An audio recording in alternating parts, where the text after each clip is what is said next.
Welcome back to the Sick and Successful podcast. I am so excited to have you here.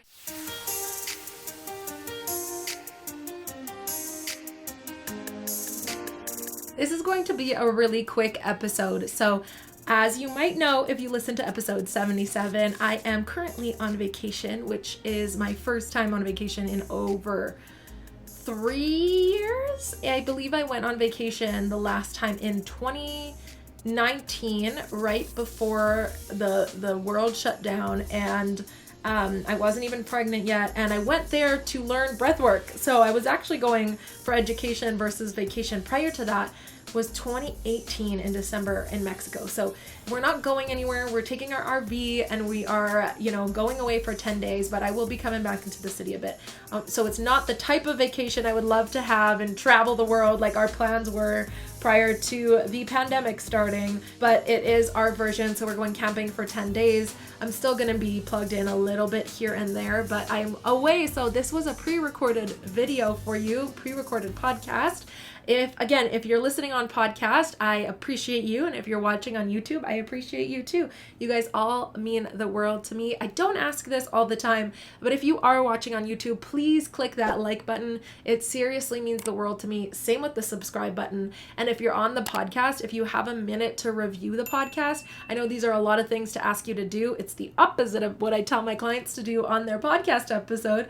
I always say, ask for one thing, but no matter where you're listening or where you see me, it's free to give that kind of, the like button or the review or even just send a message, and it really makes me feel more excited about pre-recording and putting out this content for you. So it means the absolute world to me. Okay, so I want to talk to you. I was trying to figure out what's a short episode I could talk to you guys about that is really close to home. And I want to talk to you guys about, because in episode 77, that episode was my 1 year in business and a recap of my 1 year in business. In this episode, I want to talk to you guys about something really hard that happened this year, and that's having a legal quote-unquote battle. So there were some things that happened in my business, and I had to get lawyers involved. And it was really, really hard. And it's not something you plan for as an entrepreneur, and especially as a new entrepreneur. Finally, within this week, it's done. Everything's signed, everything's completed. There's an agreement in place. There is no contract to not talk about things, but just out of respect to the parties involved, I don't want to get into the details of the lawyer situation, but I do want to give you a little piece of advice, and that is, when you start a business, no matter how much you're faking it to make it, quote unquote, no matter how much you're virtually duct taping your business together, no matter how much you're just trying to figure things out, make sure you are doing it according to the book.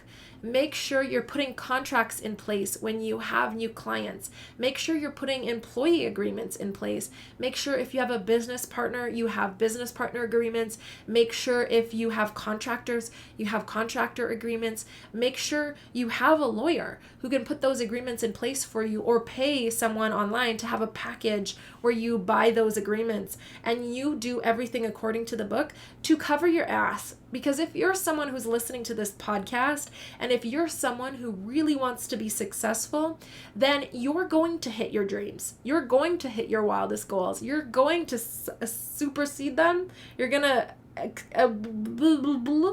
my brain is not working today, but you're gonna overachieve. You're gonna get to that point, and when you do, if everything you've done in the past is kind of duct taped together, and you weren't giving contracts, and you didn't put contracts in place, and there wasn't anything there, it's gonna bite you in the butt. So I'm happy to say that I've had contracts from day one. There were a few things, looking back, if I could have done differently, I would do differently. But my takeaway from this experience, this whole lawyer situation, is when you know you're in the right and when you know you need something, don't back down. And again, make sure everything's done according to the book. And even when you're unsure, you can get a lawyer involved and have a good lawyer. which is really hard to say, right? Because if you're starting from zero, from that moment where I was thinking like, I only need to make $2,000 a month to make this work, I wasn't thinking about, should I get a lawyer? I found agreements online and I put them in place. So that is kind of my warning to you, is make sure you know the laws, make sure you have agreements in place, and make sure that you are covering your butt for when you are extremely successful. I know I will hit my goal of making $100K per month. I know I will be at some point or another a millionaire. I know that for a fact. That is true in my heart. If that's when I'm 80, that's when I'm 80. But I know it's going to happen, and I'm determined to get there. And so I wasn't willing to leave untied knots in my past. I wasn't willing to leave things that weren't, closed up with a bow. And so that is why I had to get lawyers involved. And it was the hardest thing that I've probably ever dealt with on a business side of things. It, when it gets to that point, a lot of emotions are involved, a lot of hurt is involved when, two people can't communicate to make a situation better, and it has to go through lawyers.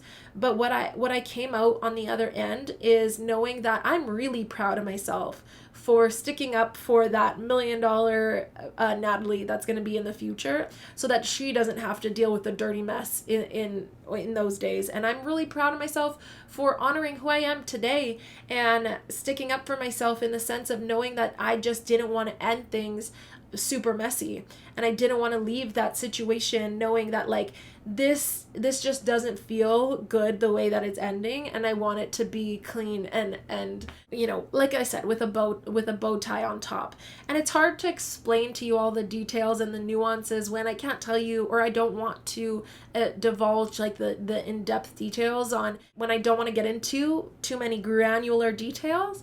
But that is my overall tip to you, is no matter where you are in business, make sure you have every single I dotted and T crossed when it comes to the legality of things. Make sure you have insurance if you need insurance and you're a business that needs insurance. Or maybe all businesses need new insurance. I don't even know. Don't take that advice from me.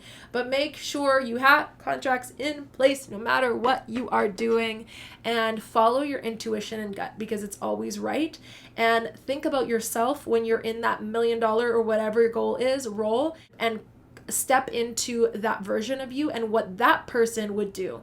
Because that was really hard for me. I was like, okay, well, maybe I can just leave it the way it is. But I knew that that's not what I would do if I was making $1 million a year. Or if I was a millionaire, making multiple $1 million a year, I guess.